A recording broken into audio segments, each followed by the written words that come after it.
Good afternoon, you wee bastards, and welcome back to War Thunder with Koala.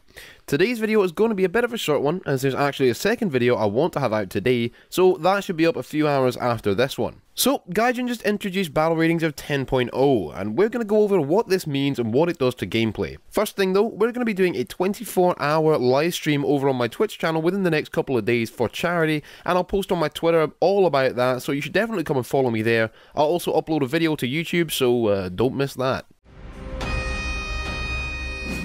Now, Tier 6 tanks have just been reworked, with battle ratings extending them a little further away from Tier 5, and a few tanks have also seen rebalancing thanks to these changes. I'll leave a link to where you can see all of the changes specifically, but we're just going to go over the most noteworthy.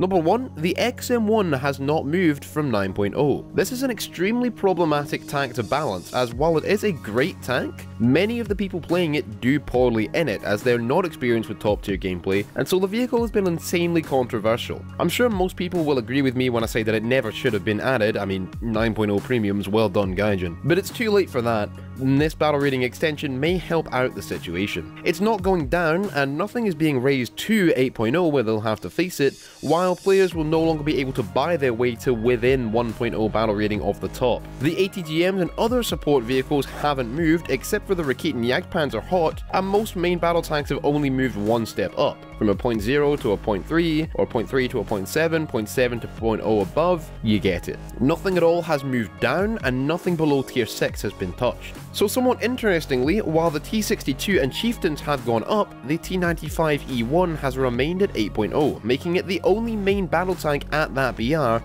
and one of very few tanks at all. This could help or hinder it, only time will tell, but it may receive some very favourable down tiers after this change. Most, if not all, other main battle tanks have moved up a step, and so the experiences of all Tier 6 tanks shouldn't really change much. This change will be great for the 7.0s, 7.3s, as they'll no longer have to face the tanks that previously stomped on them in up tiers. This will make the whole 7.7 black hole meta for 6.7 tanks even more difficult to break out of, however, so I suspect that more rebalancing will take place soon. It'll change the situation for the T-62 and Chieftain Mark III, which previously could get some very good matches with down tiers, and interestingly enough, while the AMX-13 Hot is staying at 9.0, the Raketen Jagdpanzer Hot, as I said before, is moving up to 9.3. It also leaves some handy holes for tanks that could be added to slot into, like the T-64BV, Leopard 1A3 or 1A4, T-72 Ural, Chieftain Mark II, the Stingray, FV201 Scorpion, Vickers MBT Mark IV, Type 74G, M60A3,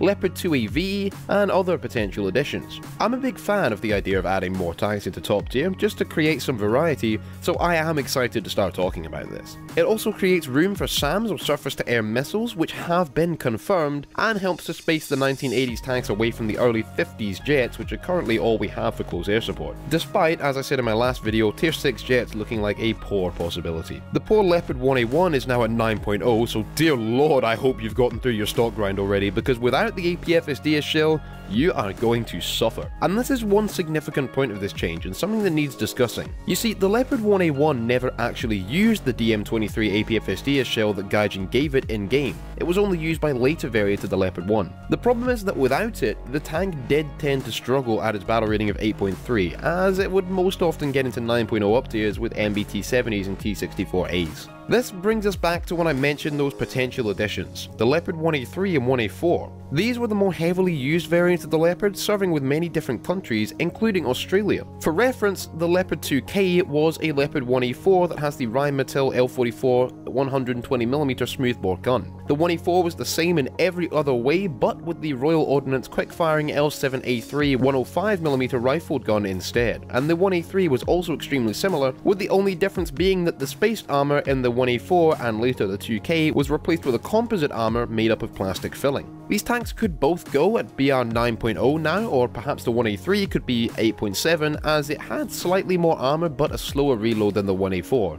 They could both receive the APFSDS shell stock rather than having such a painful stock grind, and this would allow the Leopard 1A1 to go back down to 8.3 without that shell, and still be able to be competitive. Also, let's be honest, who doesn't want more Leopards in the game? As for the other possibilities I mentioned, a couple of them could make for interesting 9.0 premiums. You might call it cancer to even talk about adding more 9.0 premiums, with the XM1 really damaging the flow of top tier gameplay, which was already hanging on by a thread, as Mike Goes Boom said in one of his latest videos, but I'll be making another video on that subject soon enough. For now, that's all I wanted to discuss as far as the new BRs go, but just one more quality of life thing.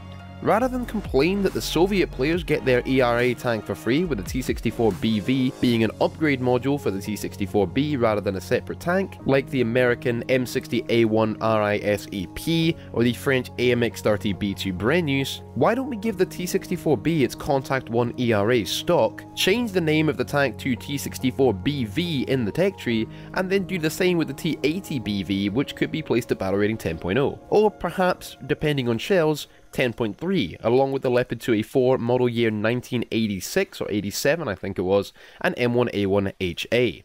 So much to talk about, but for now, go enjoy battle rating 10.0. Anyway, that's it for this video. Like, subscribe, and leave your thoughts on all this in the comments. Come follow me at the links in the description below, join me for the 24-hour live stream, and as always, keep your bagpipes to hand, your kilt on, and I shall see you lads next video.